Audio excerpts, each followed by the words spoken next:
I'm gonna be the king of Tokyo. No, I'm the king. I'm gonna be the king of Tokyo. Oh, I'm beautiful.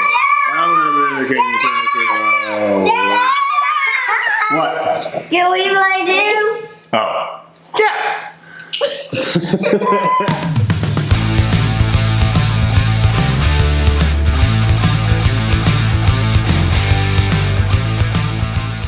Hi, welcome to the first Family Board Games video. I am Russ.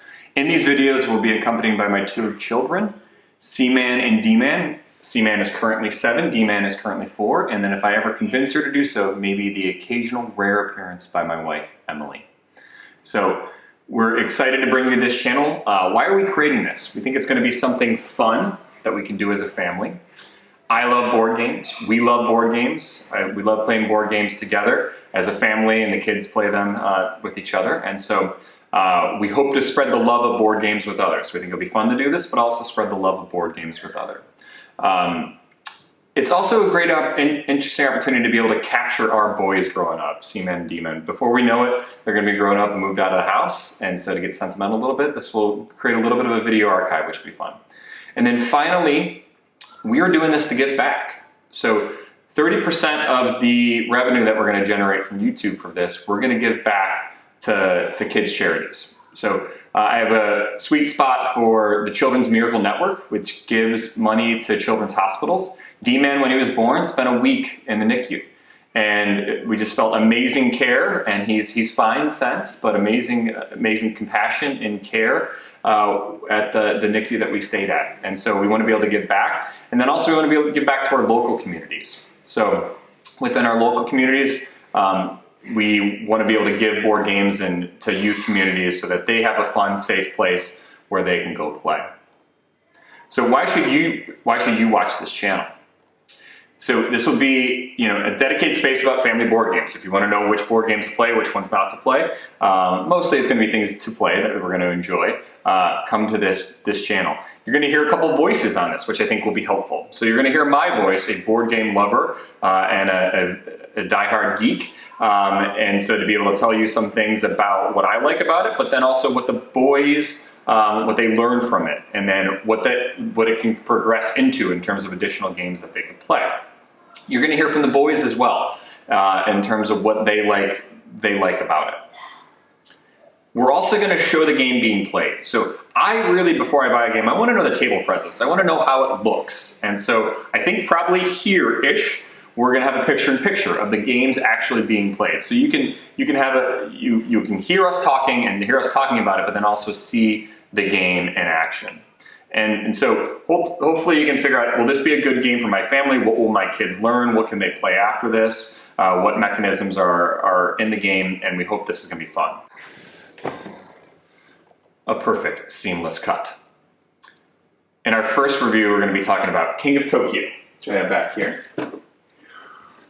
We have the Dark Edition, which is the newer one that has just recently come out. It's the only one I've played, although I do know the differences a little bit about it. So this is our 7-year-old C-Man favorite game as of the last year, and we play it a ton.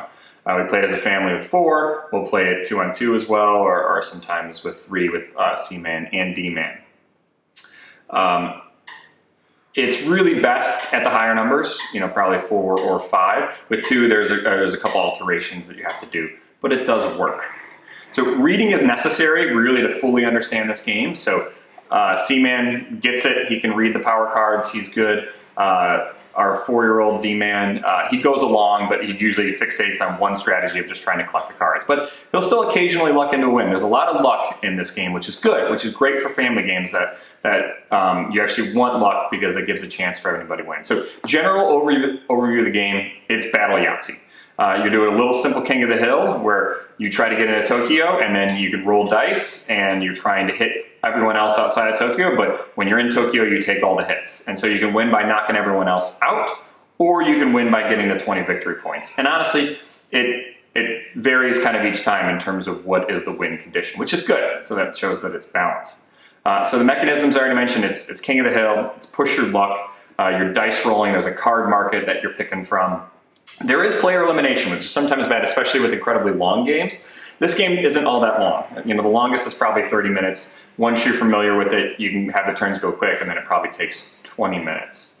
So what do the kids learn from this? They learn some probability. So, oh, I've got two twos, but I really want that third two. How many dice should I pick up and re-roll in order to try to get to that?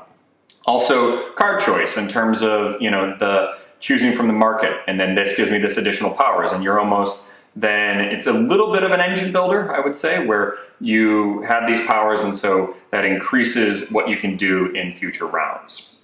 What modifications can you do to make this good for even little kids? I mean, at first, you don't have to play with the power cards. And so take the power cards away. And then there's a new function with the Dark Edition that isn't in the original called the Wickedness track. And so there are these red cards and you get bonuses for rolling 1s and 2s. You don't have to play with those either. We did not play with the Wickedness track at first, but we started with the power cards. But then you could start without either, add in the power cards first and then the Wickedness track. And then we have actually even added the Power Up expansion to this, which gives a new character. And then it gives a little bit of, you know, different starting strengths for your character. So little variable player powers would be the term.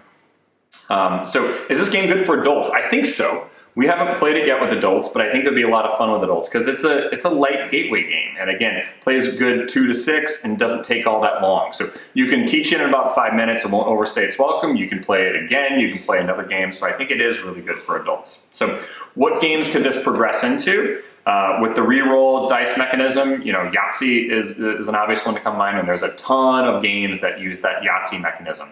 That's definitely one that comes to mind. It's also a little bit of area control, and so there's a ton of area control games that I think this would lead into. We play a game called Tiny Park, which is here, and it has polyominoes. It's a Haba game, which is great for kids. So polyominoes are different shaped dominoes, and you have that reroll mechanism. So my 4-year-old loves that game, and I think originally learned the reroll mechanism from this. So in short, I think King of Tokyo is an amazing game. If I have an essential games list, it's going to be on there. It's great for kids. It is great for adults, and we highly recommend it. And the next step after this cut is going to be C-Man and D-Man talking about why they do or do not like it. Hey boys. What is a giant lizard's favorite fish? I don't know. Godzilla. Godzilla, huh? Okay. So we're here to talk about King of Tokyo. So this being our first video, I'm going to introduce the boys here. So this is C-Man, this is D-Man, which they find funny. It's not their real names. But I want them to talk about what they like about King of Tokyo, which has been one of our most played games this year. So, C-Man, what do you like about King of Tokyo? I like it because it's fun. It's fun? What's fun about it? I think it's funny because you can kill people. You can kill the other monsters, you can knock them out, right?